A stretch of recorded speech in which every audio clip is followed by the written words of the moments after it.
gẹ̀ ọ̀ǹtì tí CSI jáde yẹn olóyè Sunday Igboho tó wá loud everything tó fi wá di pé rally ń lọ lọ́tún lósì ló wá jẹ́ káwọn èèyàn gbà káàkiri orílẹ̀-èdè àgbáyé. Náà ń sìn adẹ̀ ti bá débi tó ní àpẹẹrẹ,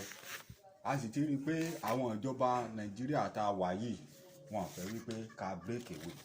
wọn fẹ́ wípé ká lọ bọ̀, gbogbo àgbáyé wọn ti fọwọ́ sí wípé kíran Yorùbá kó dá dúró, wípé kí a lọ tá a bá ṣe awareness tí àwọn èèyàn bá ti mọ̀ dáadáa. Torí mega rally máa jáde